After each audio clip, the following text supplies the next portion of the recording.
Hey gang, so by now, well okay, probably when you saw the thumbnail, but certainly by now you've realized that this isn't Star Citizen. This is, of course, Satisfactory, which is going to go gold tomorrow. For those of you who don't know, Satisfactory is a game that's been in development, I'd say probably almost as long as Star Citizen itself, and I've been following it for most of that time. And I mean, I guess, what can I say? I guess I like works in progress. But anyways, tomorrow this game goes gold, and I plan on doing a full playthrough.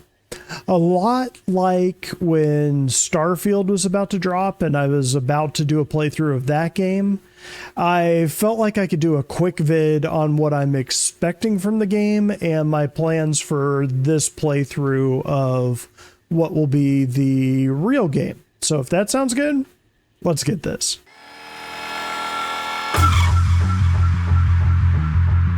So where to start? I have been playing Satisfactory for probably close to, man, I'd say probably 6 or 7 years. 8, maybe? I know it's been in development for like 8 or 9, something like that. And yeah, that puts it pretty close to Star Citizen in time of development.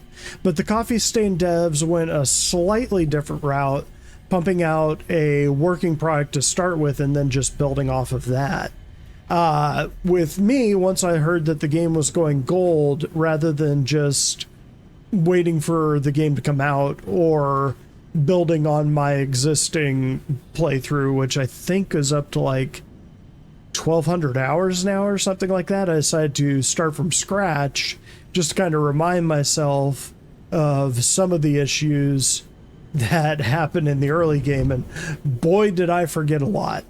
But anyway, I would say that Coffee Stain had a little bit easier haul because they have a limited map, which you can kind of see here on this early build, and it's largely a single player game.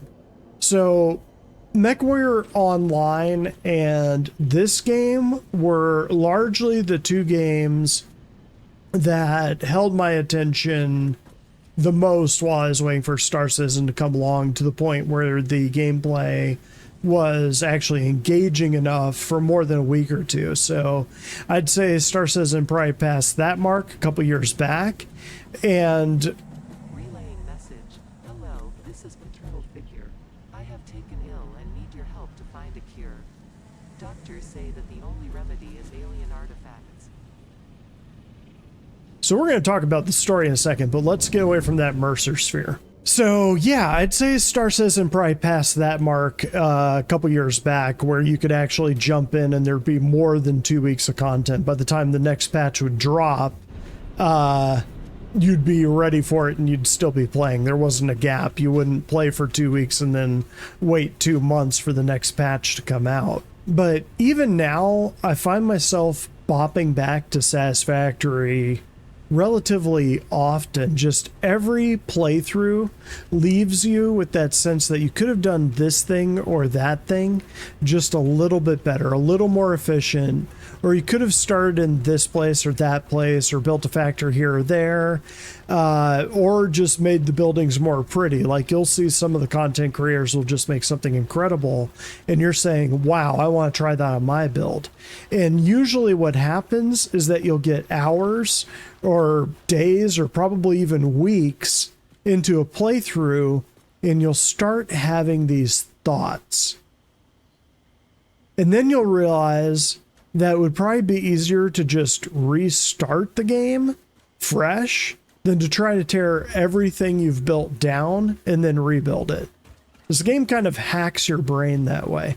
So expectations. Yeah, let's talk about expectations. For the gameplay itself, unlike Star Citizen, this is a mostly finalized game, even here in early access. Sure, there'll be new recipes, a handful of new buildings, stuff that we haven't seen yet for sure, but those will largely just build off what we have now. The overall strategy won't change that much. There will be a story, which is kind of cool, and that's going to be the focus of this particular playthrough. I'm going to try to finish the story, which I'm assuming will also take me through all the buildings in the entire production chain, which even now is pretty huge and pretty daunting all on its own. The devs have said that you can totally play this game and just ignore the story, but I guess that's what I've been doing for the last 6 or 7 years when we haven't had a story to interact with. So at this point, yeah, I want the story. And I'm kind of hoping that you want to see the story too. For expectations, this is one of the few games I've played that's actually been able to hold my attention and keep me coming back over the years, which is weird because other factory games just don't do it for me. But this one, yeah, it just scratches that itch. And if I'm being real, it has me looking forward to base building and logistics in Star Citizen.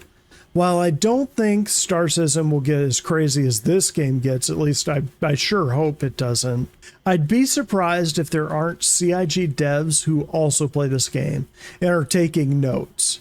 I know for a fact that other members of the community are definitely cross-pollinating between these two games. So expectations. I'm not expecting a hugely complicated story, but I think it'll be engaging and add to the whole experience so far. I'm hoping that I can build some cool looking factories that are efficient and to get all the way through the entire thing, building everything up to the most complicated space elevator part. And yeah, that's a pretty big accomplishment all on its own if you actually watch this playthrough. The real question is, first day out, Wednesday, I'm planning on doing a marathon game session.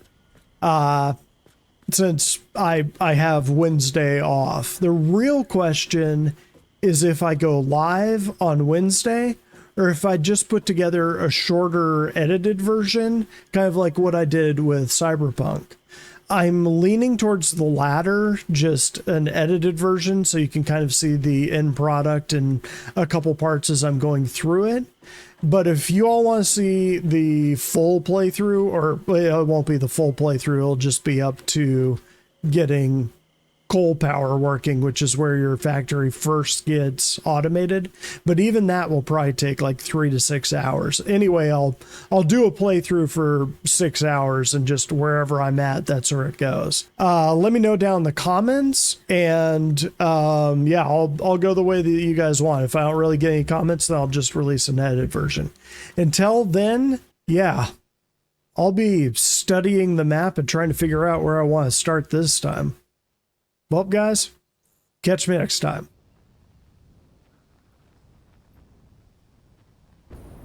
Ha! Jetpack.